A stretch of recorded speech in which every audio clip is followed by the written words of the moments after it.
Ahí voy. En tu teléfono. ¡Ay! Ahí se nota que no soy millennial. Ahí voy. Ahora sí. Ahora sí, sí. Le damos la bienvenida a la Paula y hoy me reemplaza la Cindy, compañera social que va a hacer la moderación y bueno, todos los parabienes para la Cindy y para la Paula. Que salga maravilloso. Muchas gracias. ¿Partimos entonces? Absolutamente. Apagamos. Bueno, les voy a pedir que apaguen los micrófonos para que evitemos el acopio de sonido. Y vamos a comenzar. Tenemos el honor de tener esta invitada, una amiga de Amiguis Social, Paula Mendoza. Les voy a contar un poquito de ella para que la conozcan y a continuación vamos a presentar el tema que Paula ha preparado para compartir con nosotros el día de hoy. Les quiero agradecer nuevamente, como lo hacemos cada vez que tenemos estas instancias de compartir. Esto es un diálogo súper enriquecedor porque nos permite finalmente a personas comunes y corrientes ir entendiendo cuál es el entramado que se va tejiendo en este proceso constituyente, del cual todos somos parte y del cual todos debemos ser partícipes también. Aquí lo fundamental son, yo creo, tres cosas. Una es que nos cuidemos mucho para que podamos ir el 25 de octubre a votar. Otra es que nos informemos y otra es que participemos. Esos tres elementos son claves para que el día 25 de octubre, cuando sean eso de las 10 de la noche, todos podamos estar muy eufóricos celebrando el triunfo del apruebo y de la Convención Constitucional. Y que, partiendo con eso, les cuento entonces que nos acompaña Paula Mendoza. Paula es antropóloga social y bachiller en Humanidades y Ciencias Sociales de la Universidad de Chile, mismo lugar donde obtuvo un postítulo en Derechos Económicos, Sociales y Culturales. Paula es militante del Partido Socialista y actualmente se encuentra ejerciendo su segundo periodo como concejala en la Municipalidad de Ñuñoa, donde además preside la Comisión de Patrimonio y Cultura. Algo que es súper importante, Paula, que nosotros hemos estado abordando en Amigues Social, que tiene que ver con el tema de la cultura y cómo vamos remeciendo estas estructuras que un sistema enquistado en los años 80 ha producido nuestros comportamientos en la actualidad y que lo podemos ver y que ha sido patente con el estallido social y posteriormente la crisis económica, social y sanitaria que despertó la pandemia del COVID-19. Paula, en esta cita nos propone que conversemos acerca de la importancia de abordar el poder constituyente, pero desde el entramado social, y esto es básicamente desde los territorios. Y ahí un poco ir conversando estos temas que están vinculados, por ejemplo, con los cabildos, que se arrastran desde un periodo anterior al actualmente vivido, y un poco ir conociendo cómo vamos construyendo esta nueva visión de Chile en función de lo que va ocurriendo en la parte local, donde finalmente es, y eso lo ha demostrado la pandemia durante este periodo, el espacio donde se va tejiendo todo aquello que posteriormente se convierte en la demanda pública que ha surgido desde cada uno de nosotros. Así que, Paula, muchas gracias por estar con nosotros y bienvenida a esta charla. Muchas gracias por la bienvenida, cálida en realidad. Era una invitación que yo esperaba con hartas ganas. Nos habíamos encontrado solamente en el ciberespacio, en este lugar de los amigos y las amigas imaginarios, ¿no? Que uno no sabe si finalmente tienen rostro, así que es un agrado poder encontrarnos con seres humanos, aunque sea a través de la pantalla. Nos ha hecho falta durante estos meses poder vincularnos, poder vernos, y yo creo que eso probablemente sea el punto de partida en este momento. Cuando en octubre vimos a nuestros estudiantes y a nuestras secundarias saltar los torniquetes, muchos nos dijeron, bueno, estos chiquillos no tienen idea, están protestando por protestar. Jamás imaginaron que se iba a levantar una rebelión de esta magnitud y que de alguna manera íbamos a estar a puertas de por fin tener la oportunidad de barrer con la Constitución de los últimos 40 años, erigida en dictadura de manera ilegítima, lo que realmente es una oportunidad de protagonizar para nosotros como generación un momento histórico completamente inesperado. Y yo creo que ese es un acento que nosotros tenemos que poner desde los territorios, porque en los territorios no se puede vivir aislado de las biografías de quienes caminamos por las aceras, por los parques y por el cotidiano de lo que significa hacer la vida en un espacio común y silvestre de a pie. Si bien es cierto, yo tengo una militancia que hoy día pocos quieren confesar, el 1% de las personas milita en partidos políticos y yo creo que más del 99% tiene una visión crítica del quehacer de los partidos políticos. Lo que a mí me parece que es justamente un despertar y una fortuna en la dinámica de la politización de nuestra vida republicana, democrática y ciudadana. Y creo que eso es un espacio positivo y una ganancia para nuestra cultura democrática, porque efectivamente cuando se había instalado hace unos 20 años esta dinámica del no estoy ni ahí, era completamente desesperanzador. Entonces a mí me parece que este mal llamado estallido, que yo he preferido llamarle rebelión, y tenemos ahí un grito que levantamos en Ñuñoa donde decimos ¿por qué fue la rebelión? Y nos contestamos por la nueva Constitución, y estamos súper felices de regalar este grito y ojalá se difunda en todo el país, porque no es una cosa que fue sin sentido y sin razón, sino que justamente cuando la derecha nos dice a la gente común no le importa la Constitución, le importan los temas de la vida cotidiana, bueno, la vida cotidiana se expresa en esta Carta Magna que nos pone una camisa de fuerza y no nos permite tener derechos sociales garantizados y exigibles, y nos está completamente amarrando a las dinámicas del mercado, donde nosotros ya estamos viendo que los derechos sociales están completamente circunscritos a una dinámica del lucro, y es eso lo que se levantó en las montones de manifestaciones a los que caminamos como ciudadanos de a pie y nos fuimos encontrando y nos fuimos dando la mano y nos fuimos entonces rehumanizando y repolitizando, volviendo a reconectarnos con este espacio que fue un espacio de deconstrucción, que fue un espacio desconstituyente para llegar a este momento constituyente. Y ahí es donde entonces nosotros podemos decir que cobran fuerza los territorios, porque desde el 2016, cuando participamos de la institucionalidad de los encuentros locales autoconvocados, no sé si se acuerda alguno de ustedes de haber participado de aquella instancia, que no veíamos encuentros en la calle como los cabildos ciudadanos que generamos con las asambleas en las poblaciones, en las plazas, en las juntas de vecinos, temáticas, entre las feministas, las que trabajamos con mujeres, entre los vecinos, y ahí se fue generando una dinámica de participación, de diversidad, de inclusión, pero también de exclusiones. Yo creo que hay que ser bien honesto en decir que nos costó tanto encontrarnos porque nos habíamos desencontrado y de alguna manera nos habíamos comprado este discurso de la derecha de que la política no es buena, de que la política es mala, de que yo soy independiente apolítico,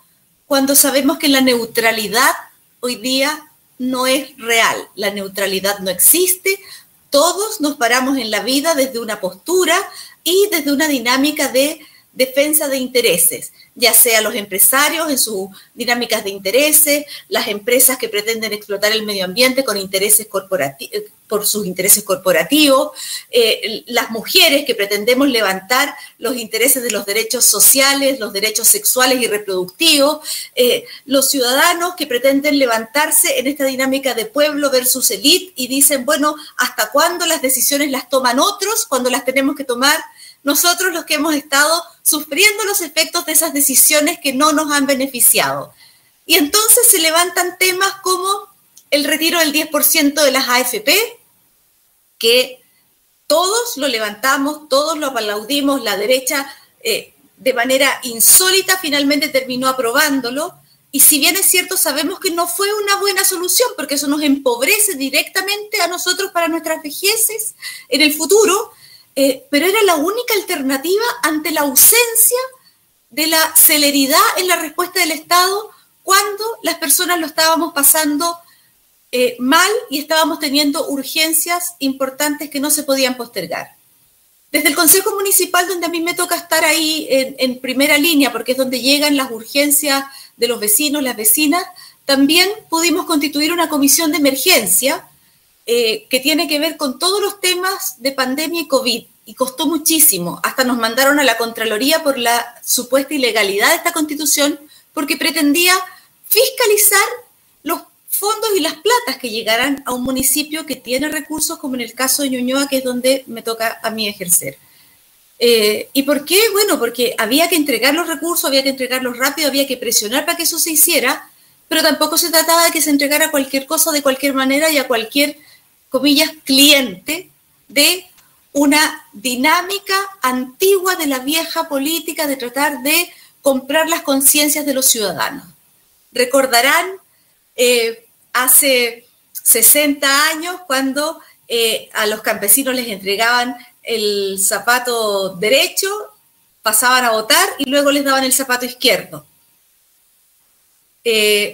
Hace 15 años se paraba un camión de una marca reconocida de pollos que todavía encontramos en los supermercados y regalaba bolsas de pollo a los vecinos de esta comuna donde yo vivo desde que aprendí a caminar, y eso no era casual.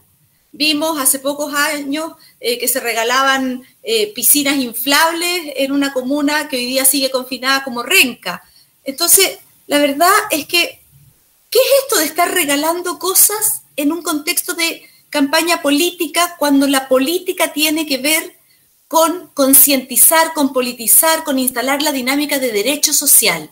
Entonces, hoy día en contexto de pandemia se entregaba una caja de alimentos con un show mediático y fotográfico indigno, absolutamente vergonzoso, y las personas estaban agradecidas al punto que a uno le partía el alma, porque era tal la necesidad que había una doble vinculación ahí. Y entonces cuesta mucho desde el espacio local poder llegar de nuevo e insistir en que eso no es un regalo, no es un favor, y reivindicar la dinámica de que eso es un derecho social. Porque cuando usted está sin trabajo, cuando usted tiene una necesidad, cuando usted tiene una falencia, es su derecho ser asistido por las instituciones. Y que esos son sus propios recursos que usted ha invertido en otros momentos. Y entonces, esos son los roles que los dirigentes sociales, porque yo tengo la convicción de que los concejales no calificamos para clase política, porque entre 40 concejales logramos hacer el salario de un diputado, les aviso al tiro. Entonces, los dirigentes sociales y los dirigentes políticos, que somos los ciudadanos que salimos a la Plaza de la Dignidad o a la Plaza Ñuñoa en el caso mío, tenemos la responsabilidad de ir formándonos en ciudadanía, porque esta nueva constitución, para que tenga efecto en nuestra rebelión, debe levantar las temáticas que nosotros requerimos y debe ser acompañada con un fuerte proceso de movilización social, de manera que nuestros constituyentes puedan correr el cerco de lo posible porque tienen espaldas detrás. Cuando yo instalo un tema en el Consejo Municipal que tiene resistencia, puedo lograr los votos en la medida en que tengo ciudadanos, vecinos, empoderados detrás, con sus pancartas y sus letreros, apoyando las mociones que yo estoy levantando. Y no levanto mociones porque yo sea creativa, levanto mociones porque me mantengo vinculada a las organizaciones sociales de la comuna de Ñuñoa, a los dirigentes sociales, y porque tengo la suerte de ejercer una dinámica de militancia, que yo sé que es mal vista, que es obscena, pero yo debo decirlo como una lógica de vida. Puede ser una militancia en un partido político, puede ser una militancia en un movimiento social, puede ser una militancia en una teoría de las que llamaban conspirativas antes, puede ser una militancia en el feminismo, puede ser una militancia en la ecología, pero es una forma de vida porque es un compromiso probablemente más profundo que lo que uno podría ejercer en los matrimonios que tal vez no duran para toda la vida, pero las convicciones en términos de lo que uno aspira a cambiar cuando quiere cambiar el orden de cosas del mundo porque no es como uno requiere, porque no es justo socialmente, porque no respeta los derechos humanos, porque no respeta la relación ecológica con el medio ambiente y porque no levanta aquellas condiciones que podría levantar para crecer en sustentabilidad, entonces ese es un compromiso militante que no solamente se reduce a quien milita, sino que se extiende a toda su red que colabora, que crece y que efectivamente abraza esa mirada de mundo distinto y que nos permitió encontrarnos en la Plaza de la Dignidad, en la Plaza Ñuñoa y en espacios como este, porque no vamos a dejar de creer y no nos van a robar las esperanzas. Y ahora el desafío es una unidad efectiva, con generosidad, más allá de los egos, y eso a los partidos tradicionales les cuesta una infinidad, porque yo creo que no han logrado entender todavía que la distribución del poder tiene que ser a los mandantes, a los ciudadanos, y que se ejerce el poder única y exclusivamente por un periodo corto. La militancia es por siempre, pero el ejercicio del poder tiene que ser una posta que vaya renovándose. No puede ser anquilosarse en un espacio, en una silla permanentemente. Me quedo acá para que podamos abrir las palabras y podamos conversar. Gracias, Cindy. No, muchas gracias a ti, Paula. Súper interesante lo que nos planteas.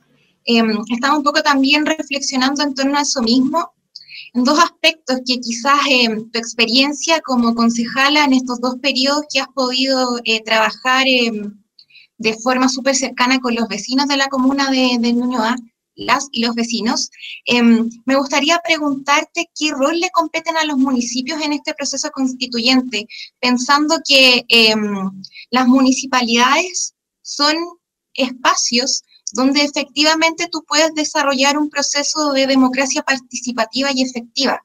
Finalmente es ahí donde las personas sienten que pueden demandar y que pueden hacer valer sus derechos, finalmente. Entonces me gustaría, por una parte, que viéramos ese aspecto, si tú nos puedes compartir de acuerdo al trabajo que has sostenido en el municipio de Ñuñoa, y quisiera agregarte a eso un tema que es coyuntural. Durante esta semana pasó que se estaba discutiendo por parte de la derecha esta idea de aprobar la Constitución en base a los 2/3. Hubo toda una polémica respecto a eso, diferentes abogados constitucionalistas expusieron sus cartas en diferentes medios de prensa conocidos por todos, la prensa tradicional. Bueno, y finalmente lo que se determinaba es que únicamente la Constitución, una vez que sea redactada y finalizada, va a ser aprobada o rechazada con este plebiscito de salida, que es lo que quedó configurado en el acuerdo del 15 de noviembre pasado. Pero dentro de todo ese espacio hay un lugar que nos compete a cada uno de nosotras y nosotros y que tiene que ver con la participación efectiva, y es en el cómo esta convención constitucional, en la eventualidad de que sea la que gane el próximo 25 de octubre, y es así como desde Amigues Social lo proponemos y lo promovemos.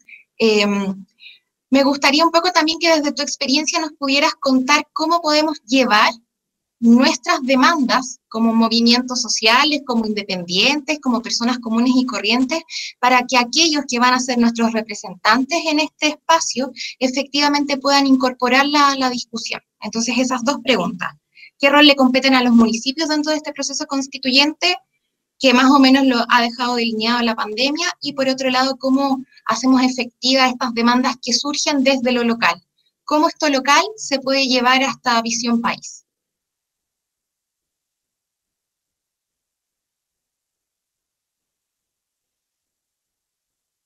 No se escucha, no sé si soy yo. No, soy yo. Ah, perfecto. Decía, si juntamos un par de preguntas o voy respondiendo de a una. Mira, tenemos otra pregunta que es de Naro. Si quieres, vamos juntando un par de preguntas, las dos que yo te incorporé, y sumamos otras dos más y ahí hacemos el espacio para que puedas, Súper. Para que puedas responder. Entonces, Naro, para que desbloquees tu micrófono. Vale. Hola. Gracias y más antropólogos en el poder, de todas maneras. Mi pregunta, que me quita el sueño, ¿cómo, de qué manera integrar las distintas organizaciones y movimientos sociales en una sola voz? ¿Cómo articulamos tanta diversidad? Mucha, demasiada, millones de voces en 6 meses, porque tenemos que elegir la mayor cantidad de constituyentes, mayor a de 2/3, si no, no vamos a conseguir nada. Esa es mi pregunta. Gracias. Gracias, Naro, por tu consulta. ¿Alguien más que quiera agregar alguna inquietud para Paula? Voy avanzando con esas mientras van poniéndose creativos. Súper. Chuta.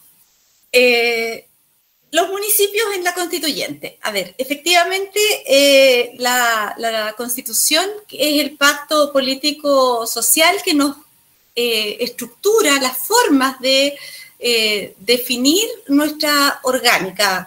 Y esa es la manera en que se establece se establece cómo se articulan los propios municipios en una estructura de país. Por lo tanto, en esta nueva Constitución nosotros debiésemos definir no solamente si queremos un sistema presidencial, semipresidencial, parlamentario, sino que también qué tan centralizado o descentralizado vamos a definir el poder. Porque hoy día los municipios son absolutamente dependientes del nivel central. Si bien es cierto, son autónomos, pero tienen una cantidad de responsabilidades y tienen una ley orgánica constitucional. O sea, no nos perdamos ahí, es una ley orgánica constitucional porque esta Constitución establece cortapisas hasta para la más mínima posibilidad de avanzar en cualquier cosa. O sea, nosotros tuvimos una tremenda batalla para lograr instalar las farmacias populares. Fue súper complicado. Y hubo que buscar resquicios para poder hacerlo, pero no podríamos, por ejemplo, nosotros tener inmobiliarias que nos permitieran construir vivienda social y venderla si quisiéramos, pero podríamos hacerla y mantenerla en renta baja, pero los presupuestos municipales no nos permiten eso. O sea, el Estado subsidiario que tenemos hoy día establecido en esta Constitución tiene que ser modificado para que nosotros podamos tener municipios que se puedan convertir en verdaderos gobiernos locales. Entonces, efectivamente, el rol del municipio en un nuevo pacto social y político puede ser un rol tremendamente articulador en la medida en que nosotros terminemos de entender que ceder el poder, descentralizarlo y dar un espacio de construcción allí es una forma de profundizar la democracia. No nos olvidemos que cuando estábamos en pleno proceso de movilizaciones el año pasado, fue desde el trabajo que realizamos las concejalías y las alcaldías. Yo sé que las concejalías no salimos en la tele, se habló de los alcaldes, pero fue un fuerte trabajo para lograr la primera consulta constitucional, y que fue una consulta donde participó muchísima gente, 2 millones de chilenos y chilenas, o sea, y la hicimos al unísono en el mismo día y costó un mundo ir desde la UDI hasta los municipios del Frente Amplio preguntando más o menos las mismas preguntas, porque después igual se nos desmarcaron algunos que preguntaron otras cosas, que se fueron por el lado, pero ese esfuerzo fue lo que presionó para que finalmente en el Parlamento tuviesen que responder a lograr este acuerdo que permitió hacer la modificación del artículo de la actual Constitución que permite que hoy día tengamos un plebiscito. Porque por mucho que siguiéramos gritando en la calle, si no teníamos la fuerza suficiente para lograr una total revolución, que yo creo que no estaban dadas las condiciones para eso, por mucho que saliéramos algunos de nosotros a diario, todavía era insuficiente el análisis que yo hago humildemente. Creo que los actores políticos que teníamos en ese minuto, los municipios especialmente, pudimos levantar la agenda pública y decir, aquí hay que hacer la consulta a la ciudadanía, aquí esta es una forma de destrabar. Y de alguna manera se avanzó en esto y se logró, como decías tú, Cindy, ir avanzando en algunas normas para poder establecer que tengamos este plebiscito y que tengamos, ojalá, la Convención Constitucional no mixta, para que no sea integrado en la mitad por los actuales parlamentarios, sino que tengamos este plebiscito de salida. El tema de los 2/3, claro, es debatible, pero recordemos que si nosotros tenemos una constitución donde logramos evitar los quórums supramayoritarios para que no nos vuelva a pasar como en enero, tal vez ustedes ya han debatido y discutido esto, pero como yo no he participado en sus discusiones previas, no lo sé, pero que no nos pase como en enero, que 24 senadores dicen, sí, está bueno que tengamos el único país del mundo con el agua privada, y que 12 senadores dicen, no, sigamos con eso, entonces 24 pierde contra 12. Eso es algo que es muy difícil de explicar en cualquier parte del mundo. ¿Cómo 24 va a terminar siendo menos que 12? O sea, finalmente el veto de esta minoría se instala permanentemente en aquellos temas que son cruciales. Y eso es lo que no permite que las demandas ciudadanas, como el derecho al agua, a que tengamos el agua libre como un bien nacional, público, permanente, de propiedad de todos y no de algunos, se acoja y se integre. Y entonces, ¿cómo hacemos, pasando a tu segunda pregunta, que desde lo local estas demandas se acojan en la siguiente constitución? Bueno, trabajando en los contenidos, como lo estamos haciendo, trabajando en las asambleas autoconvocadas, recogiendo los acuerdos de los encuentros locales autoconvocados y estableciendo estos links con quienes resulten electos, estos acuerdos, estas complicidades con aquellos y aquellas que resulten electos en nuestro proceso de abril, que van a tener elecciones junto con los alcaldes, junto con los gobernadores, junto con los concejales, o sea, vamos a tener 4 papeletas, va a ser una cosa muy difícil de explicarle a la ciudadanía. Y allí vamos a tener que hacer un esfuerzo de acercarnos a los partidos políticos en 2 caminos. Y cruzo a la pregunta de la Naro, voy y vuelvo. Porque ¿cómo logramos que las organizaciones que son tan diversas y tan distintas y tantas voces multiplicadas y diversas se integren en una sola en pocos meses? No, yo creo que no logramos que se integren en una sola. Y yo creo que la mayor, el mayor valor y justamente la gracia está en que sean muchas voces y diversas. Y que nosotros en esta Constitución no vamos a quedar satisfechos. Yo tengo clarísimo que probablemente con toda esta esperanza que yo siento, tal vez el resultado de la Constitución no va a ser lo que yo quiero. Y que ahí vamos a tener que hacer un proceso de terapia nacional, porque la frustración no nos puede ganar cuando terminen los 2 años del proceso. Y no nos puede ganar porque tenemos que ser responsables de los procesos que estamos viviendo hoy día. O sea, que tengamos 4, 5 comandos, no sé cuántos comandos son, es una brutalidad y eso es responsabilidad de los partidos políticos. Y por eso hay que acercarse a los partidos políticos y exigirles, como en el año, no sé, 68, 69, a mí me cuentan los viejos del Partido Socialista, que, las viejas en realidad, la mayoría de las mujeres son las que cuentan eso, que se acercaban, o en el 70, 72, no sé qué, se acercaban a la moneda y le gritaban al presidente Allende, que estaba en los balcones, unidad, unidad, unidad. Y yo creo que hay que presionar a los partidos políticos por la unidad, la unidad, la unidad, con los mínimos comunes. No importa que no se alcance un acuerdo maximalista, no importa que no logremos tener los encuentros en todos los tejidos que queremos, pero los mínimos necesarios, porque la derecha no se pierde, la derecha tiene sus intereses clarísimos. La derecha sabe que nos necesita esclavizados, trabajando de sol a sol, 12 horas, 6 días a la semana, sin ver a nuestros hijos, sin tener posibilidad de ver a nuestros padres, después teniendo generaciones cuidando a la cuarta generación, a la tercera generación, a los más chicos y a los súper más chicos. Entonces, eso no es vida y los niveles de salud mental no aguantan en este país. Y entonces, ¿qué hacemos? Bueno, de partida, en las organizaciones sociales la tarea que tenemos es evitar esta dicotomía que tenemos con la famosa clase política. Lo que hay que hacer es traerlos a la mesa y decirles, miren, ustedes son responsables y tienen un acceso que nosotros no hemos tenido y bueno, ya, pasaron estos 30 años, ok, ahora estamos en esta encrucijada, entonces lo que nosotros necesitamos son estos mínimos, estos 2 mínimos. Y cómo podemos avanzar y cómo podemos negociar y cómo podemos crecer y cómo podemos construir.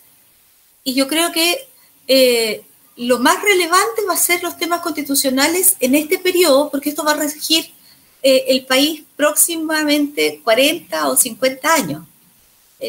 Más allá de lo que nos pase en el Congreso y cómo vayan las listas de los gobernadores, más allá de lo que pase con los diputados, más allá de lo que pase con los alcaldes, más allá, porque eso es el ejecutivo, es el cómo voy ahí, y es donde están más acostumbrados los partidos a hacer su negociación, y hay que exigirles. O sea, no quieren hacer primarias, porque yo escucho y digo, pero ¿qué pasa? ¿Por qué no primarias aquí y ahora? Yo lo planteé en mi comuna, dije ya, ok, no tenemos pactos legales que nos permitan hacer una primaria porque tenemos pactos distintos, entonces hagamos una primaria convencional.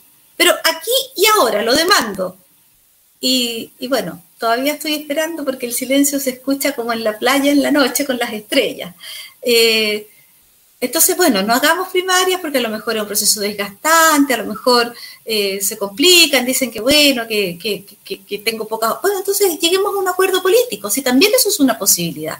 Pero no podemos llegar con muchos candidatos, porque si llegamos a la constituyente con 3 listas, 4 listas, 5 listas, una lista independiente, otra lista de religiosos, otra lista del partido A, otra lista del partido B, otra lista del partido C, y tenemos 10.000 votos, porque X número de votos, esos 10.000 votos nos van a dar 3 constituyentes.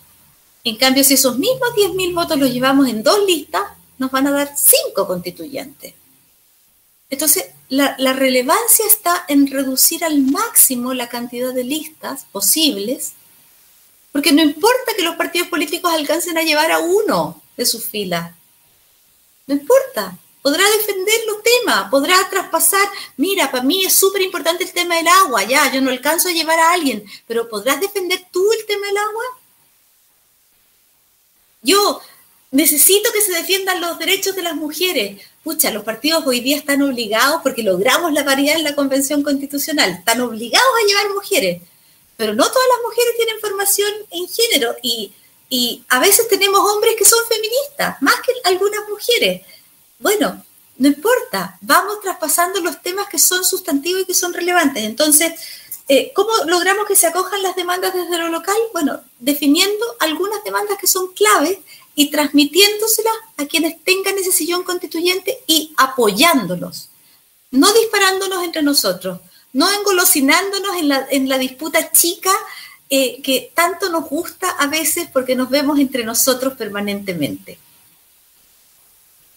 Súper, mira, voy a agregarte unas preguntas que nos han llegado de forma escrita, por diferentes motivos los amigos no pueden hacértela directamente, así que la primera pregunta, Paula, está vinculada precisamente, mira, son 3 preguntas que están vinculadas con una problemática común y que tiene que ver con el tema de la representatividad.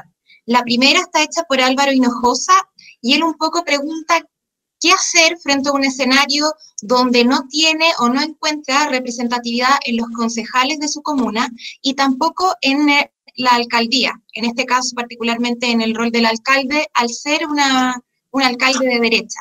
¿Cómo se organiza considerando ese contexto en el que él reside finalmente? Tenemos otra pregunta que es de Javier Gallardo, que viene de YouTube. Recordemos que Amigue Social también transmite estas charlas por YouTube, así que muchas gracias a todos quienes nos están viendo por ese medio, al igual que por Periscope en Twitter. Y Javier nos pregunta si alguien, y aquí es un poco apelando a tu experiencia y conocimiento, probablemente a nivel de partido y de otros concejales que tú conozcas en otras comunas, ¿qué sucede con el mundo rural? ¿Cómo se ha informado al mundo rural respecto a este proceso constituyente? Que a mí me parece una pregunta importante. A veces nuestra mirada centralista se olvida de espacios que no son tan lejanos. En el caso de Santiago tenemos nuestro espacio rural no muy lejano de nuestra realidad cotidiana. Y sumo como una tercera pregunta, aquellas personas que consideran Twitter como la plataforma, o las redes sociales más bien dicho, como la plataforma informativa oficial, pero se olvidan un poco de lo que pasa en el contexto de donde ellos habitan cotidianamente, y frente a eso, ¿qué hacer ante aquellas personas que tienen miedo a ir a votar por un posible contagio de COVID? Esas tres preguntas, Paula, y después continuamos con las próximas que vienen llegando de Meet, puntualmente. Perfecto, muchas gracias, Cindy. Bueno, la verdad es que hay lugares en Chile donde tenemos un mundo súper diverso. Yo podría decir, por ejemplo, lo que ocurre con la representación de los pueblos indígenas, que a veces se discute y se debate desde una perspectiva distinta. La representación de los pueblos indígenas debiese ser una representación colectiva, no debiese ser una representación individual de alguien perteneciente a una etnia. ¿Por qué? Porque, bueno, la cosmovisión implica que hay una visión colectiva y que, por lo tanto, la determinación es también colectiva. Y eso se está debatiendo, se está discutiendo en circuitos de intelectuales del mundo de pueblos originarios. Y es interesante verlo porque no solamente son académicos, sino que también son dirigentes y son transversales, no son solamente del mundo mapuche, también está la gente del mundo aymara, y eso es bien potente y bien relevante, y probablemente para este proceso tal vez no lo alcancemos a tener, pero sí puede quedar como una aspiración a futuro, el tema de los derechos de pueblos indígenas en tanto colectivo y no en tanto ejercicio individual, porque allí hay una cosmovisión distinta. Eso tal vez lo podríamos abordar en otro momento, en otro día. Sobre el mundo rural, contar que, claro, lo vinculé con el tema indígena porque a veces uno imagina que el mundo indígena se expresa fuertemente en el mundo rural, pero la experiencia es que en Chile, por lo menos, nosotros tenemos mayor cantidad de población indígena en el tema más urbano, porque ha habido un empobrecimiento y una expulsión de las comunidades hacia los sectores urbanos, una migración necesaria, pero sí se mantienen vinculados a sus comunidades permanentemente, entonces ahí hay una vinculación. Hay dirigencia que está trabajando, recordemos que el tema del COVID se mantuvo primero asociado a las grandes urbes, entonces allí la experiencia que yo tengo por la red de concejales nacional es que se pudo trabajar inicialmente cuando teníamos planeado que el plebiscito fuese en abril.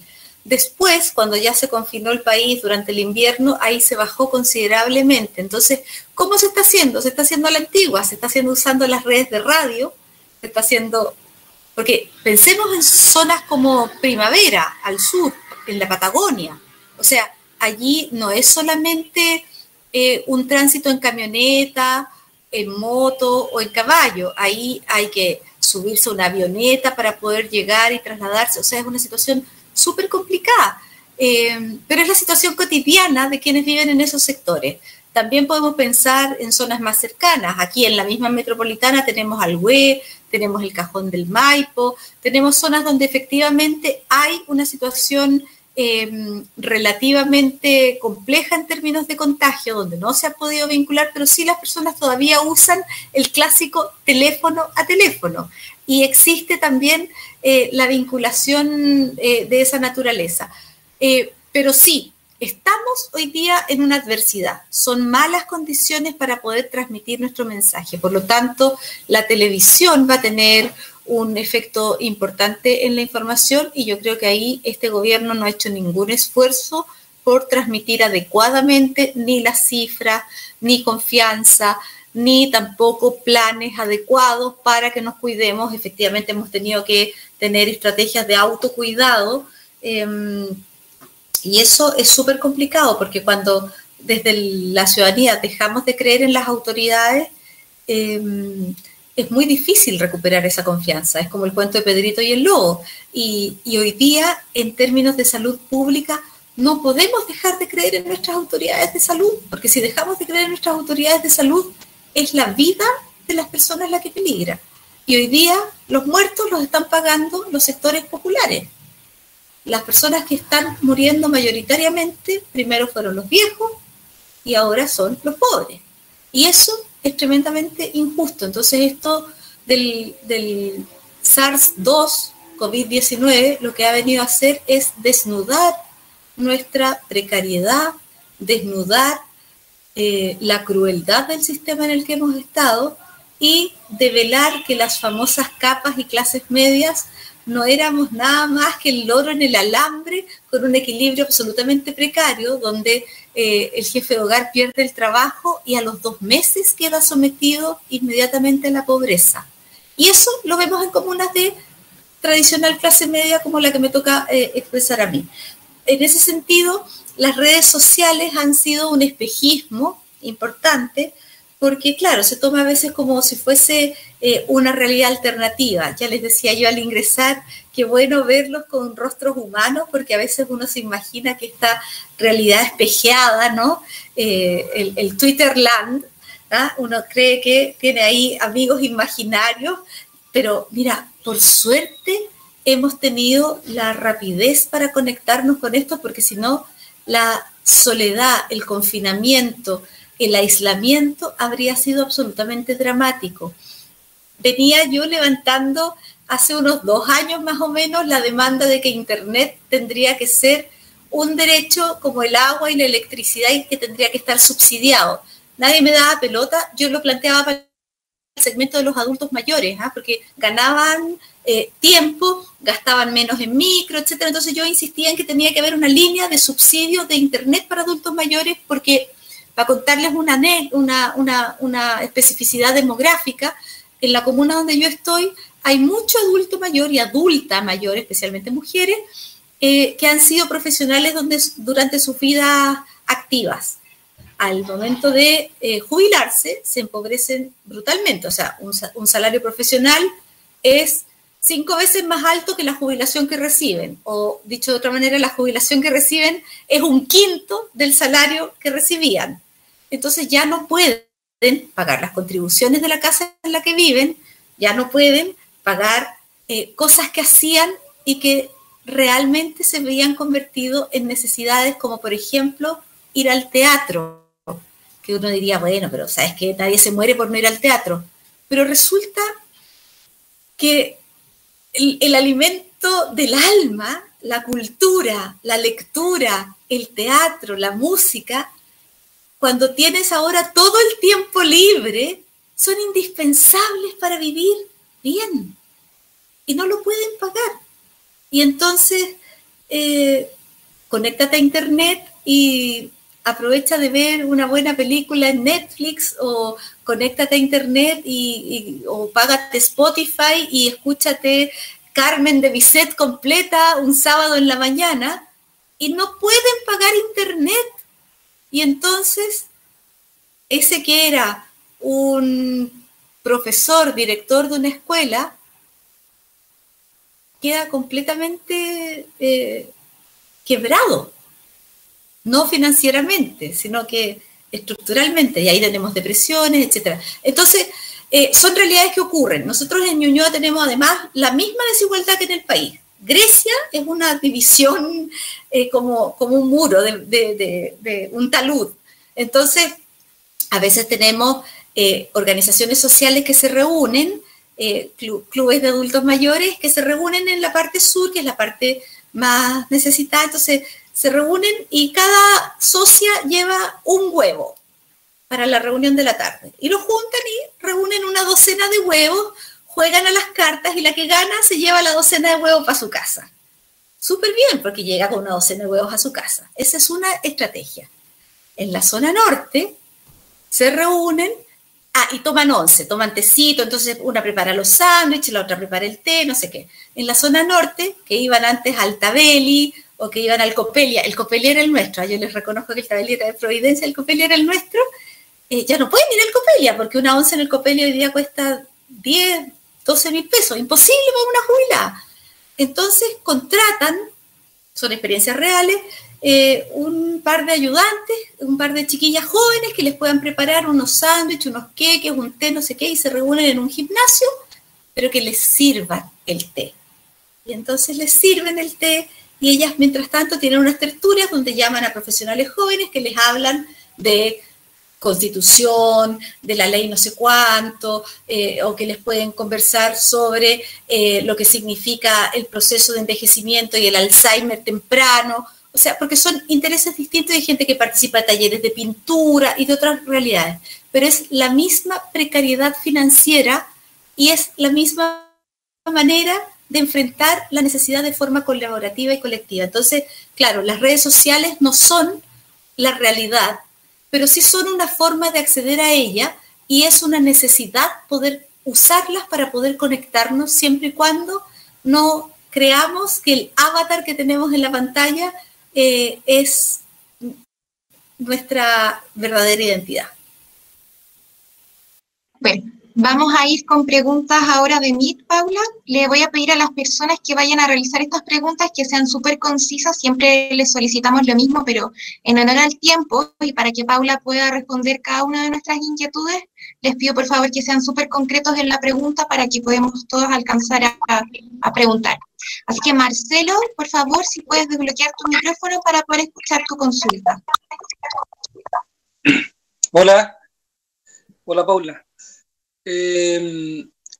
Colgando un poco de tus palabras de acuerdo a conectarse con los partidos políticos y además de lo que estábamos conversando un poco antes de entrar a la charla con el tema de los anuncios, de los, ¿cómo se llama esto? Los spots políticos que empezaron hoy día o ayer, donde se falsea mucha información. Por ejemplo, lo que hablamos delante, el tema de que se iban a generar 2 congresos si no era mixto. Entonces, ¿cómo se puede impugnar a los partidos políticos? En este caso, tú que perteneces al Partido Socialista, por lo menos por ese canal, ¿cierto? Que no se falsee la información a la gente, porque están falseando la información y nadie está haciendo nada, ni los canales están haciendo nada, ni el gobierno está haciendo nada, ni los partidos políticos están impugnando, ¿cierto?, la mala información o la información falseada. Esa es la consulta. Gracias, Marcelo. Vamos a sumar 2 más. Ahora, perdón, ahí. ¿Me escuchan ahí, cierto? Vamos a sumar 3 preguntas comentadas, así que ahora vamos a ir con Cristian. Hola Paula, buenas noches, ¿cómo estás? Mira, mi pregunta es en base a saber si existe algún tipo de mecanismo o si se ha creado algún tipo de componente para fiscalizar que las municipalidades no elijan ningún tipo de campaña, ya sea por apruebo o rechazo, para que se utilicen recursos fiscales respecto a dichas campañas. Eso, gracias. Gracias, Cristian. Gabriel Fernández, para que desbloquees tu micrófono y te escuchamos. Hola, Paula. Gabriel, mira, mi consulta es sencilla. ¿Cómo tú hablaste delante cómo pasar la aposta para las próximas generaciones cuando existe un cambio de gobierno? Entonces, para ello, ¿cómo podríamos asegurar un desarrollo social de aquí a las próximas generaciones para que se les facilite el desarrollo a estas generaciones que vienen, para no tener el inconveniente que tenemos en la actualidad? ¿Debiera asegurarse en la Constitución? Eso. Gracias. Gracias, Gabriel. Paula, pantalla y micrófono todo tuyo para escucharte.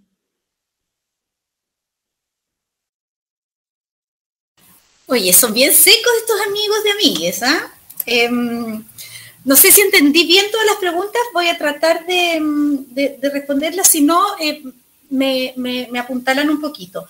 Especialmente la de Marcelo, no entendí a qué se refería con falsear la información, pero creo haber entendido lo de los 2 congresos. ¿Te refieres a que si va a haber durante el periodo de la elaboración de la nueva Constitución una elaboración de Constitución por un lado y por otro lado que sigue funcionando el Congreso? ¿Es por ahí, Marcelo, la pregunta? No. La pregunta es que en los spots publicitarios del apruebo y el rechazo informa que va a haber con la Cámara que los constituyentes van a ganar 9 millones de pesos igual que los congresistas. Entonces, toda esa información falsa que se le entrega a toda la ciudadanía, ¿cómo se puede impugnar? ¿Cómo, en este caso, tú que perteneces a un partido, puede, a través del Partido Socialista, en este caso, decir, oye, no es así como se va a hacer? Se hizo una ley y de tal y darle parámetros. Okay. Esa es mi pregunta. ¿Cómo parar la desinformación? Gracias, Marcelo. Bueno, decirles que existe una ley, que es la ley del servicio electoral, y que ahí también se vincula con la pregunta de Cristian, que es para la fiscalización durante el periodo de campañas. Cualquier ciudadano o ciudadana puede hacer llegar sus reclamaciones directamente al servicio electoral, que es la instancia encargada de hacer la fiscalización durante este proceso. No se requiere el patrocinio y la potestad de los partidos políticos. No obstante, Marcelo, si después tú puedes escribir en el chat, porque yo no vi el spot al que tú te refieres. Estaba justamente en un consejo extraordinario en la mañana cuando partió la franja, pero me imagino que ya deben estar, abordándolo, porque efectivamente la convención constitucional no mixta establece un salario de 2.5 millones, no 9, que es lo que ganan los diputados. Y la mixta mantiene el salario de los diputados y los otros van a ganar los 2.5, o sea, efectivamente es distinto. Así es que eso se puede hacer directamente a través del CERVEL, también se puede hacer la reclamación al Consejo Nacional de Televisión, y todo está disponible a través de las páginas web de estas instituciones. Así y todo, los propios partidos políticos tienen, por la ley de partidos políticos, que rendir cuenta a través de transparencia. Entonces también se puede hacer una reclamación al Consejo para la Transparencia. Tienes como esos 3 caminos. Cristian, ¿quién fiscaliza a los municipios para que no gasten recursos públicos en hacer campañas ni de apruebo ni de rechazo? Los municipios están llamados a hacer difusión del proceso plebiscitario. Hay muchos municipios de derecha que no han querido hacer la difusión necesaria, pese a que se les ha instado, porque son la entidad que tiene que poner las urnas, que tiene que informar dónde están los colegios, etcétera, etcétera. Más bien ha costado eso. Pero sí, existe justamente la fiscalización de la Contraloría General de la República sobre los municipios del país. Ahora, para ser sinceros, no existe la capacidad suficiente para poder observar a cada uno de los municipios del país, y para eso el rol de los concejales y concejalas es súper clave. Entonces, tampoco los concejales y concejalas logran ver todo, porque cuando se quiere hacer algún evento de estos se hace generalmente muy bien hecho y oculto. Entonces, cualquier ciudadano o ciudadana que descubra algún efecto concreto, que donde tú ves un vehículo municipal llevando letreros del rechazo o del apruebo, tú le puedes tomar la foto, la pantalla, un video, y se lo puedes hacer llegar a cualquier concejal de tu comuna, o a los 10 concejales en el caso de las comunas grandes y a los 6 concejales en el caso de las comunas chicas. Eso es súper importante, porque la fiscalización ciudadana, el control ciudadano, yo creo que es la mejor herramienta para controlar la democracia. Y Gabriel, qué linda la pregunta, las próximas generaciones, ¿cómo nosotros aseguramos los derechos sociales para ellos y cómo los establecemos en la nueva Constitución? Bueno, ahí es donde está la diferencia con lo que tenemos hoy día. Hoy día, por ejemplo, en el área de la salud solamente establece que usted puede elegir si quiere incorporarse a un sistema público o si quiere incorporarse a un sistema privado. pero no establece el derecho a la exigibilidad. Entonces, usted no puede exigir acceder, porque no hay forma de demandar al Estado que le cumpla el derecho al acceso. Eso nosotros sí lo podemos incorporar, pero eso requiere el cambio del modelo de Estado subsidiario, este modelo donde dice dejamos todo al mercado y ahí donde el mercado no actúe, puede actuar el Estado. Donde el mercado no resuelva, entonces ahí el Estado va a poder hacer su tarea, su pega. No, nosotros tendríamos que cambiar el sistema, cambiar el modelo, dejar establecido cuáles son los derechos sociales fundamentales. En mi opinión, ya nosotros estamos hoy día en una fase donde podríamos perfectamente, tal vez no con rango constitucional, pero empezar a imaginarnos que la vejez es algo que debiésemos financiar los ciudadanos entre todos y para todos, y que debiese ser un derecho inalienable. ¿Por qué? Porque el viejo llegó a viejo y trabajó durante toda su vida, aunque fuese de manera no remunerada. O sea, si hoy día tuvimos la posibilidad de retirar el 10%, ahí recién toda la gente pudo tener en concreto la cifra de sus ahorros de AFP. Si miramos cualquier cartola, vamos a darnos cuenta que las mujeres tenían 1/3 o la mitad de lo que tenían ahorrado los hombres de su misma edad. Y no es que esas mujeres hayan trabajado menos, han trabajado exactamente los mismos días, pero han trabajado con menos remuneraciones, o porque han estado fuera, o porque han estado en otro espacio. Entonces, nosotros tenemos que hacer un esfuerzo relevante e importante. ¿Por qué? Por ir paso a paso. Bueno, es una mala frase, ya, la retiro inmediatamente. Pero por ir gota a gota, grano a grano, ir como las hormigas todas, avanzando, porque tenemos la necesidad de defender nuestro plebiscito. Y ahí retomo una pregunta que parece que me quedó volando de las anteriores, respecto del miedo que tienen las personas para ir a votar. Es razonable tener miedo hoy día.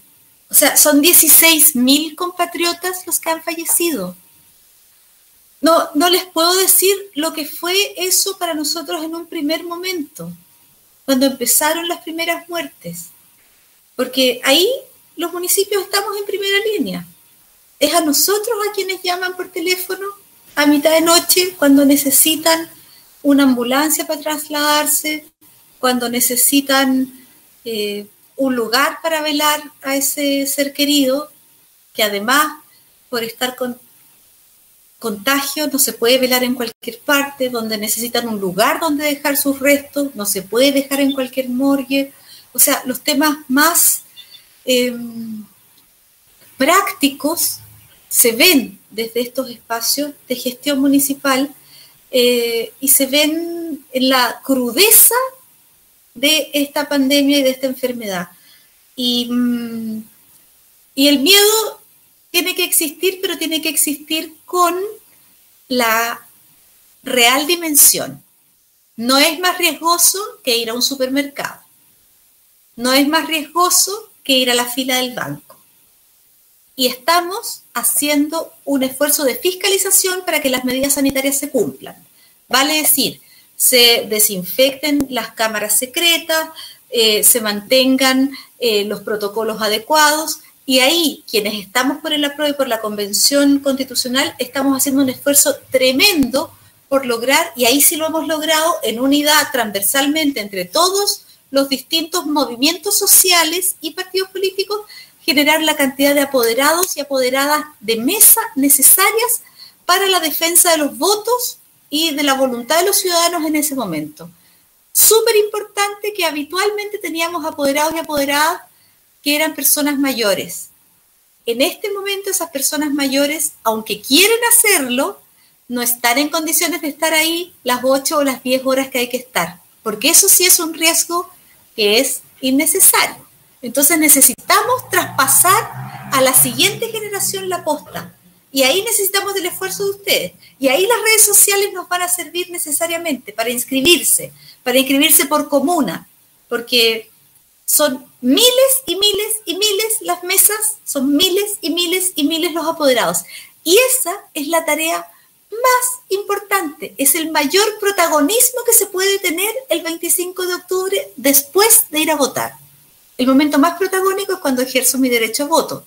Y el segundo es cuando defiendo la voluntad política de ese ciudadano, protegiendo que su voto no sea ni objetado ni anulado. Así es que sí, la exigibilidad de los derechos sociales, económicos, culturales, se puede dejar instalada en la Constitución en la medida en que modifiquemos el modelo subsidiario de Estado que tenemos hoy día. Muchas gracias, Paula. Te cuento que vamos a ir con 4 preguntas de Meet. Luego damos el cierre para que tú puedas responder esas. Yo te voy a anexar posteriormente 2 preguntas que vienen de Twitter y de YouTube, para que después ahí podamos ya hacer el cierre final. Y te voy a hacer una última pregunta, y esa va a ser a modo personal mío para que nos puedas responder. Así que le pido por favor a Rodrigo Álvarez que desbloquee su micrófono para que lo podamos escuchar y nos haga la pregunta lo más concisa posible. Voy a tratar. Hola Paula, hola a todos, todas. Tengo una especie de reflexión que tiene una pregunta. Voy a tratar de no extenderme. Generalmente nosotros observamos en todos los procesos de elecciones que hay una especie de antipatía por la gente, por el pueblo, de participar de cualquier proceso. Por esa razón bajaron cada vez más las participaciones en las elecciones. Por esa razón la gente no se compromete tampoco ni con las militancias y muchas veces con las organizaciones sociales, que si bien es cierto existen en los municipios, yo podría hacer un conteo de las personas que en la cuadra de mi casa están comprometidos con alguna organización social y me daría cuenta de que probablemente o uno o muy pocos o casi nadie pertenecen a las organizaciones. Sin embargo, todos tienen una opinión, ya que Paula hablaba antes sobre las redes sociales y todo ese asunto. Todos tienen una opinión. Tenemos una oportunidad súper bonita de participar este 25 en algo que es vital, fundamental y sobre todo es un hito que estábamos buscando hace harto rato. ¿Qué hacemos? ¿Cómo alimentamos, por ejemplo, suponiendo y esperando que obviamente el apruebo haga lo suyo?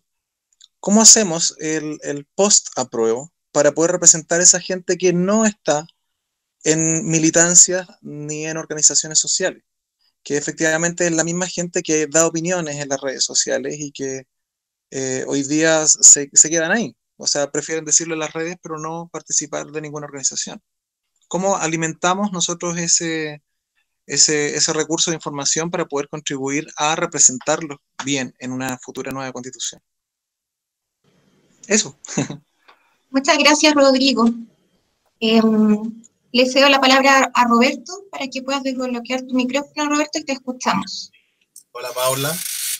Mira, mi pregunta está muy asociada a lo que planteaba Rodrigo, en el sentido de que, mira, quedan 30 días para el plebiscito. Nosotros llevamos la cuenta día a día, quedan 30 días. Yo he escuchado en las noticias, en distintos lados, 5 comandos por el apruebo. Y sin embargo, tengo una preocupación en que no veo la efectividad de estos comandos, entendiendo que está el tema de la pandemia, pero hay como una falta de llegada a la gente. Y te quería preguntar esto porque con pandemia y sin pandemia,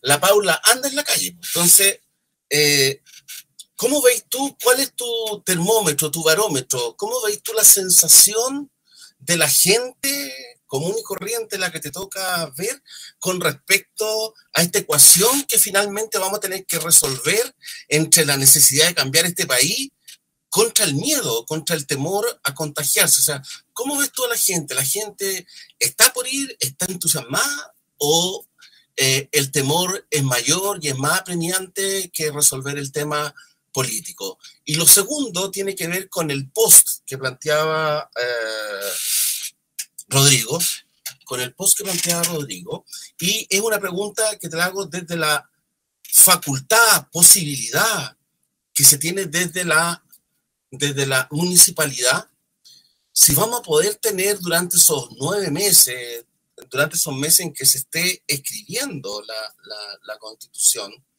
vamos a tener la facultad de tener estas asambleas ahora fiscalizadoras ciudadanas, porque también vamos a tener que estar atentos a qué se está escribiendo. Y si los acuerdos que están llegando, satisfacen a las aspiraciones que hemos planteado en todos lados. ¿Para qué las vamos a repetir? Si todas las conocemos desde el estallido para acá. Eso te quería consultar. Muchas gracias, Roberto. Bueno. Uriel González, para que desbloquees tu micrófono, por favor, y te escuchamos. No, ya está respondido. Cedo nomás el espacio y la verdad es que Paula nos conocemos por el espacio, por sus respuestas. Ha sido muy, muy bonito el encuentro. Así que sigan nomás. Está excelente todo. Felicitaciones, Paula. Gracias, Uriel. Entonces continuamos con Mauricio Lorca para cerrar esta tanda de Meet. Gracias. Hola, Paula. Mira, no tuve la posibilidad de escuchar toda tu intervención, pues tuve un problema, pero yo he asistido a casi todas estas conversaciones que ha tenido Amiga Social con distintas personas y siempre me queda la misma sensación. Yo creo entender, pero yo nunca he sido militante de ningún partido, no conozco a nadie que sea militante de partido, y no podría explicarle yo a alguien qué significa ser militante de un partido, en qué cambia la vida del no militante respecto del militante, ¿me caché? Lo otro, ¿por qué fundamentalmente pasa eso, creo yo? Una, porque, la dictadura se encargó de enseñarnos a mi generación y a la que seguía que la política era corrupta, sucia, mala, que algo bueno era no tener nada que ver con la política. Entonces, nosotros nos quedamos con eso. Y de verdad, yo si quisiera explicarle a alguien qué significa ser militante, no tendría cómo. Me gustaría mucho si tú pudieras explicar qué es eso. Esa es la pregunta. Y muchas gracias. Muchas gracias, Mauricio, por la pregunta. Paula, no te veo, Paula. Estoy. Sí. Ahí te veo, Paula, ahora sí. Adelante. Puede que me desaparezca a veces en la vida. Así es, tal cual. Ya. Wow. Rodrigo, sí. Hemos tenido una escasa participación, pero hemos tenido una escasa participación desde la creativa idea de poner el voto voluntario. Yo creo que el voto debe ser obligatorio, aunque reconozco que encontraba que era súper buena idea que el voto fuera voluntario cuando lo hicieron voluntario. Puede ser porque yo estaba en una generación que me parecía que era súper sexy que el voto fuera voluntario. Pero hoy día, con perspectiva, diría que el voto tiene que ser obligatorio, porque tenemos que hacernos cargo de a quién tenemos en el poder. Pienso que vamos a tener una importante participación en este plebiscito pese al miedo a la pandemia, que estamos con todas las condiciones en contra, como lo decía hace un rato atrás, pero no olvidemos que esta es la oportunidad más importante que hemos tenido y que solo como muestra en la pura consulta ciudadana que fue voluntaria, precaria y todo, la participación que hubo en diciembre del año pasado fue bastante alta. Creo, sin embargo, que se ha hecho todo lo posible por dificultar y que durante este mes que queda y que va a ser el mes de propaganda televisada, hay que tener el mayor cuidado con el tema de la Convención Constitucional y la Convención Constitucional Mixta. yo tengo mis aprehensiones respecto de que pueda ganar la Convención Constitucional Mixta. Eso es un poco vinculándolo con lo que dice Roberto, que las dos preguntas estaban un poquito de la mano. Espero que no. Claro, uno se encuentra muchas veces más con los suyos que con los otros. Y en ese sentido se abraza y se golpea el hombro y se quiere más porque también empieza a conversar en una burbuja, pero no nos olvidemos que este es un país súper largo y súper diverso y que la campaña de quienes no quieren cambiar la Constitución está siendo muy fuerte en el sentido de mantener el statu quo y por lo tanto van a hacer todo lo posible por asegurar los espacios más conservadores. Y entre estas dos opciones, el más conservador es la mixta. Luego, no nos olvidemos que los segmentos que se demoraron harto en el tema de integrarse, aceptar que la papeleta es la que hay, teníamos, acuérdate, tanto trabajo y tanto esfuerzo desde pucha. No sé, cuando empezábamos por el marca AC, hablábamos de asamblea constituyente. Ese era un lenguaje que habíamos logrado que la gente conociera y entendiera, que nos costó un mundo. Que, no sé, en mi comuna tuvimos un 14% de los votos marcados AC en la puntita derecha superior de la papeleta. Y hoy día tenemos que partir de cero porque ya no se llama asamblea constituyente, se llama convención constitucional. Es un nuevo lenguaje, un nuevo discurso, todo eso es en contra. Luego, tenemos que además se llama mixta, que clásicamente en los colegios, cuando hablábamos de colegio mixto, era de niños y niñas. Entonces hay una confusión, especialmente en los sectores populares y en los sectores desinformados, sectores más jóvenes también, que creen, y sectores mayores también, muy, muy, muy mayores, que creen que la mixta es asegura la participación de hombres y mujeres. Eso es un problema, porque eso no es paridad. Y luego, adicionalmente, tenemos aquellos sectores conservadores que piensan auténtica y legítimamente que es bueno que se integren actuales congresistas, porque supuestamente ellos, comillas, saben hacer las leyes y pueden darle una conducción a este gobierno. Todo eso dentro del arco de la gente que es más o menos diversa, sin considerar la derecha dura que se va a volcar a votar por la convención mixta. Entonces nuestra tarea es hacer rápida y fuertemente campaña y agarrar la agenda telefónica. Si no salimos de la casa, agarrar la agenda telefónica y empezar a llamar a la abuelita, al abuelito, al primo, a la vecina y pedirle que la abuelita llame a dos de sus amigas, pero que te diga los nombres, que no te diga que ya las llamó. Llamaste a la tía Margarita y a la tía Julia. Y les explicas que tiene que votar por la que no es mixta, abuelita. O sea, hay que hacer esa pega y hay que hacerla escrita. Hay que hacerse, los que son tecnológicos, una planilla de Excel. Los que no son tecnológicos, un cuadernito así. O sea, pero hay que hacerlo por escrito porque si no, nos van a ganar. Si no queremos que nos ganen, hay que hacer la pega. Después, ¿cómo saber si van a ir a votar o si es mayor el miedo? No hay cómo saberlo. No hay cómo saberlo, es una apuesta y es una apuesta tan grande como la apuesta de hasta que la dignidad se haga costumbre. Yo creo profundamente que van a ir a votar. Creo que vamos a ir a votar, creo que se va a notar, creo que vamos a estar ahí y creo que tenemos que nosotros transmitirle a los adultos que no es más arriesgado que ir al supermercado. Si usted fue alguna vez al supermercado durante esta pandemia, usted puede ir a votar. No se preocupe, le vamos a dar una fila especial. No va a tener que esperar. Tenemos alcohol gel, tenemos mascarillas, tenemos todo para protegerlo. Tenemos Lysol en la entrada. Si fue al supermercado, puede ir a votar. Esa es la consigna. El que no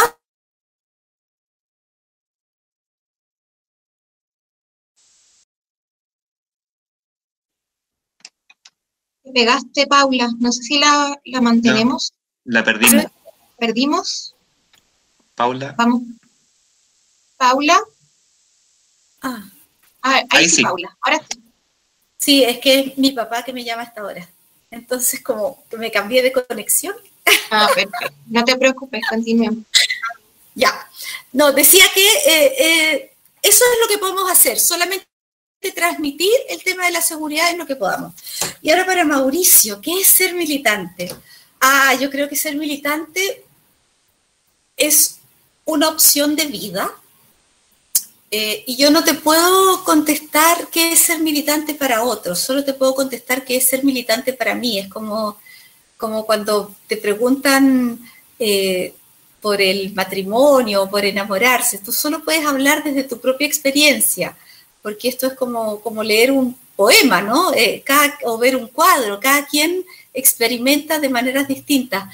Pero yo diría que ser militante es integrar un equipo humano, es tener un compañero al lado, es compartir un sueño, es compartir un propósito, es transformar tus imaginarios de futuro en un correlato de proyecto presente, es comprometerte con los miedos, comprometerte con la ternura, comprometerte con las rabias, comprometerte con el país en el que tú estás, más allá del país en el que tú estás. Desdibujar las fronteras y hacerte parte de un colectivo distinto. Militar para mí es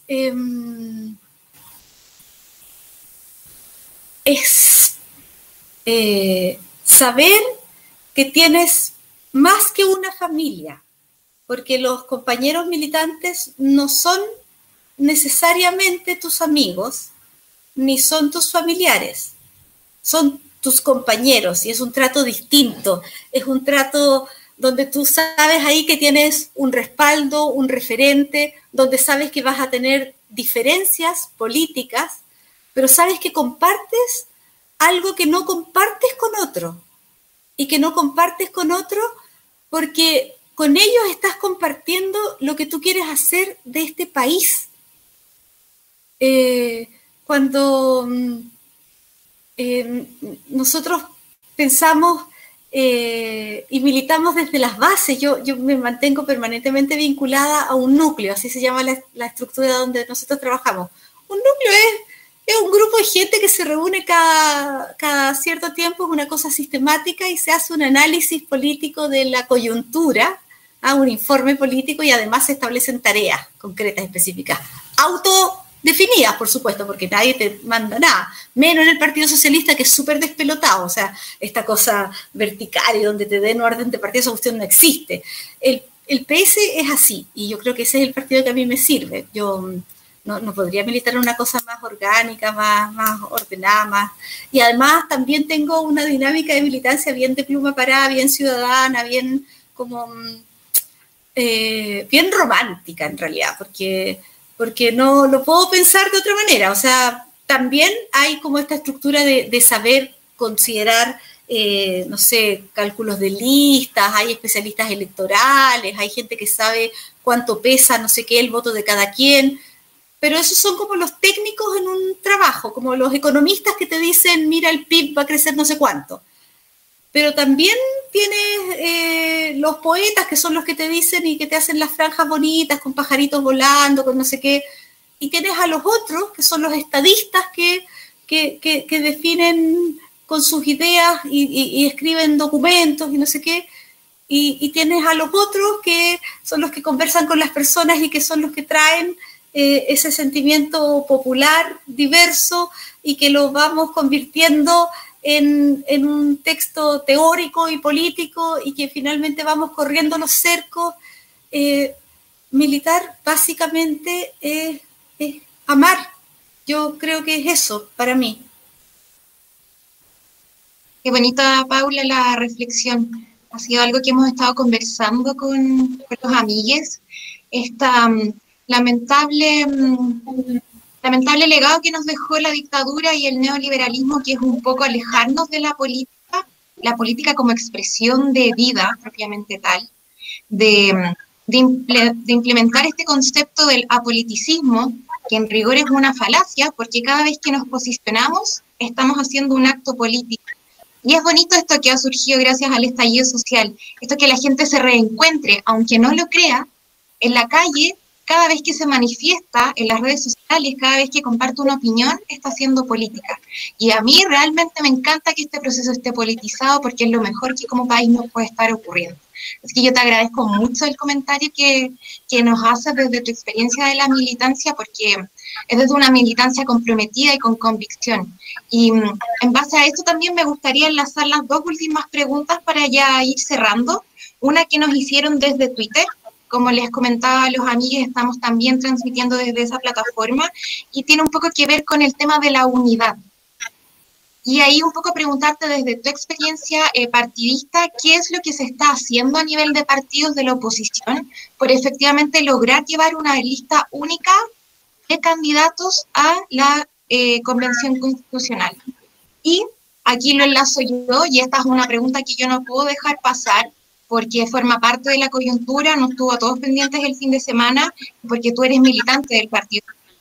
Entonces me gustaría un poco que nos comentaras cuál es tu impresión y opinión respecto a las declaraciones que hizo Insulza en los días pasados, pensando precisamente en esta idea de unidad, que es finalmente la que necesitamos para que podamos ganar el apruebo y para que sea la Convención Constitucional la que redacte nuestra nueva Constitución. Que dejo ahí esas dos preguntas para que podamos cerrar la charla, Paula. Súper. ¡Wow! ¿Qué se hace desde los partidos? Bueno, los partidos son instituciones también. Y como instituciones tienen una estructura. Y bueno, yo les puedo contar cómo es la estructura del Partido Socialista. El Partido Socialista tiene, en su última elección, que fue hace poquito más de un año, votamos alrededor de 33.000 militantes, más o menos, no sé. O sea, es uno de los partidos grandes porque son militantes de carne y hueso, que además son y somos complejos porque somos participativos y alegones. Entonces existimos y exigimos y sonamos y tenemos una vida... yo digo, la riqueza de la vida interior, ¿no? Para no decir el cagüín interno, que es bien poderoso. Entonces, ¿qué se hace para llevar una lista única? El Partido Socialista tiene estructura nacional, tiene estructuras regionales, dentro de los regionales hay orgánica, y tiene un comité central y una comisión política y una mesa. También tiene encargados electorales y se establece una relación de coordinación con las otras fuerzas políticas afines, más afines, menos afines, menos afines, menos afines, pero lo importante es que hoy día la línea política del PS es tratar de llegar a un acuerdo amplio para generar mayorías efectivas y sustantivas, y un acuerdo amplio, suficientemente amplio para poder hacer frente a esta apuesta compleja que tenemos hoy día por delante. De hecho, se nos había planteado la idea de ir, por ejemplo, a unas primarias legales. Nosotros tenemos un sistema electoral chileno, legal, que establece que por conglomerados políticos tú puedes ir a primarias. Hoy día tenemos, por ejemplo, un conglomerado donde participa el Partido Regionalista Verde, el PRO, los comunistas, no sé qué, ese es uno. Otro conglomerado donde participa el Revolución Democrática, Convergencia, Comunes, que es el Frente Amplio. Ese es otro, porque son legalmente constituidos. Otro referente que también es legal, donde participa el Partido por la Democracia, los radicales, el Partido Socialista, ese es otro. Si quisiéramos ir a primarias legales, tendrían que ir estos tres, cada uno por separado. ¿Por qué? Porque esos son los referentes legales que existen en la ley de partidos políticos. Entonces, la democracia cristiana dijo, bueno, vamos a primarias legales, nosotros vamos a primarias legales y con los que quieran. Como el Partido Socialista ha dicho que ustedes quieren ir a primarias legales con todo el mundo, desde el Partido Comunista, el Frente Amplio hasta la democracia cristiana, nosotros estamos disponibles para ir a primarias legales con ustedes. Y el que no quiera ir o no se defina, que no vaya nomás. Entonces nosotros dijimos, a través del presidente del Partido Socialista, no, nosotros no podemos ir de esa manera porque eso significaría que el resultado de una primaria legal, como es legal, obliga a quien gana esa primaria a ir en la papeleta, o sea, ser el candidato efectivo en la elección efectiva, porque la primaria legal es vinculante. Y eso significa que quienes no participan o quedan al tiro fuera o no les queda otra que también ir con sus propios candidatos. Entonces, eso obviamente sabemos que no quedarían fuera, sino que inmediatamente nos deja posicionados como izquierdas o como oposición o como progresistas o como lo que sea, como nosotros, con dos candidatos o dos candidatas. Entonces, yo creo que es un esfuerzo grande ir y decir, no estamos disponibles para ir a una primaria parcial. Vamos a seguir esperando hasta que logremos un acuerdo que nos incluya a todos, porque no tiene ningún sentido ir a una primaria con unos pocos. Tenemos que ir a una primaria con unos muchos. Así sea una primaria ciudadana, así sea un acuerdo por omisión, así sea, buscarán los especialistas las mejores estrategias posibles, pero necesitamos avanzar en una dinámica de unidad. Y eso es lo que se está haciendo desde esta perspectiva. Algunos empujan más el carro, otros lo empujan menos, hay otros que no quieren nada, hay otros que quieren poco. Las negociaciones en política son bien difíciles porque tienen distintas perspectivas. Tienen unas perspectivas que tienen que ver con posicionar ideas propias y levantar identidades partidarias. Tienen otras perspectivas que tienen que ver con tener como cierta responsabilidad con el pueblo que estuvo en la calle y decirles, está bien, nosotros vamos a abandonar en esta vuelta el esfuerzo de decir nosotros somos los más lindos de Chile, los socialistas somos súper bacanes, entonces, de acuerdo, vamos a ceder ahí porque nos debemos a ustedes que, pucha, terminaron entregando los ojos, entonces, ¿sabes qué? En realidad en esta vuelta lo mínimo que podemos hacer es hacer el esfuerzo máximo por llegar a un acuerdo. Esa es la visión que yo tengo de lo que está pasando en las negociaciones. No sé cuánto pueda lograr avanzar porque, por ejemplo, como la elección es el 11 de abril, después del plebiscito es el 11 de abril, y es, como les dije ya, 4 elecciones juntas. Una de esas elecciones es la de alcaldes. Las primarias para alcaldes se tienen que inscribir el 29 de abril, en caso de que sean legales. El calendario no nos acompaña, porque a nadie le importaba que fuera un calendario que acompañara. Entonces tenemos todo en contra. Así es que yo no sé en qué va a terminar ese proceso de negociaciones. Lo que sí les puedo contar es que en el PS, que es donde yo participo, ya se han entregado las carpetas de los candidatos, donde tenemos que presentar, y aquí así pasa un aviso, las mujeres logramos en el PS que cada candidato tiene que presentar un certificado que no tiene demandas de violencia intrafamiliar, así que nos costó un mundo, porque comprenderán que el machismo sí es transversal en la política, de izquierdas y de derechas.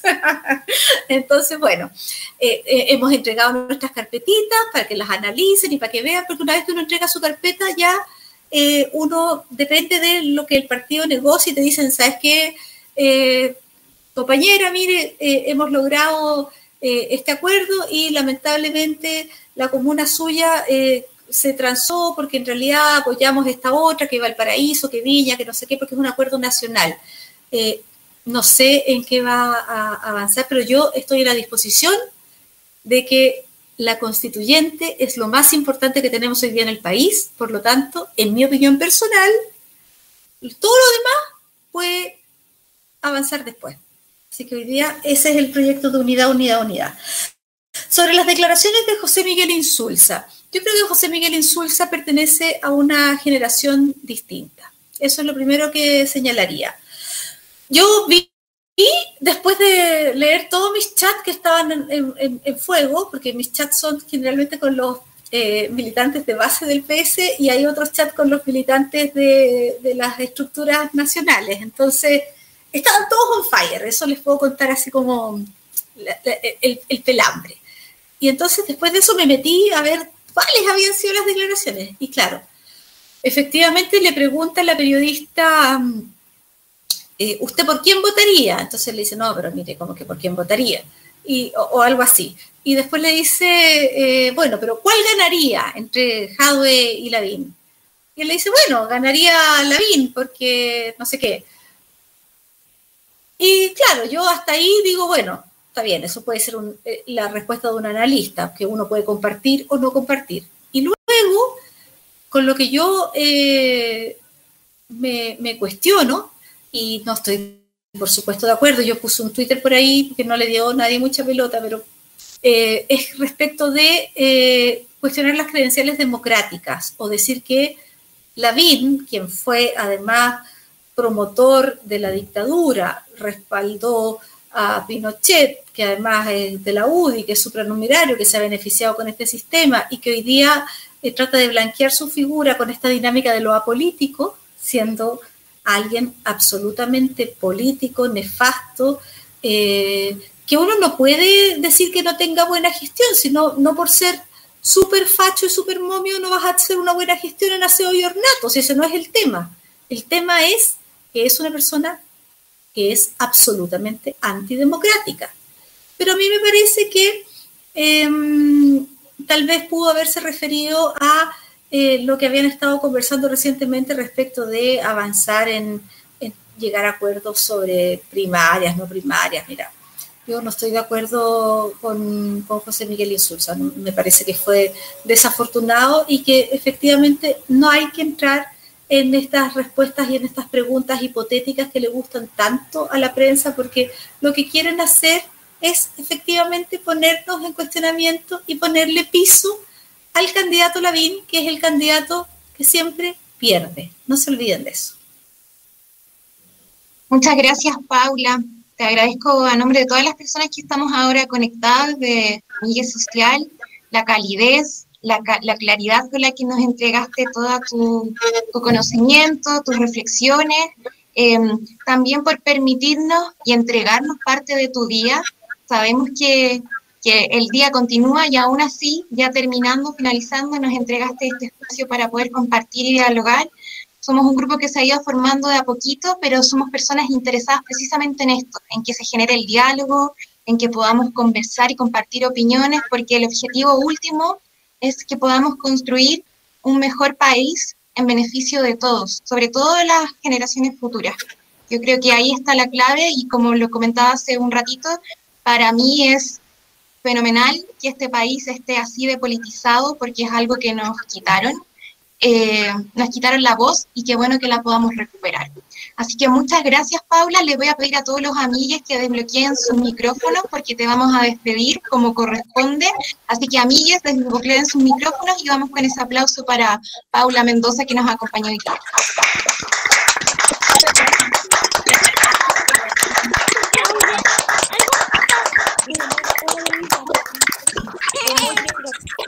Gracias. Ha sido, la verdad, un agrado conversar con ustedes. Ay, qué linda. Ha sido súper agradable. Un abrazo enorme para todos y tenemos que seguir porque es el abrazo que tenemos que darnos después porque pisaremos las calles nuevamente, ¿no? Nos vemos. Muchas gracias, Paula, que estés muy bien. Muchas gracias, amigas, por compartir con nosotros. Y recuerden que la próxima semana continuamos con nuestros ciclos de charla, así que así es. Con todos, con todas, con todes. Si no, ¿para qué? Muchas gracias, Paula. Gracias. Gracias.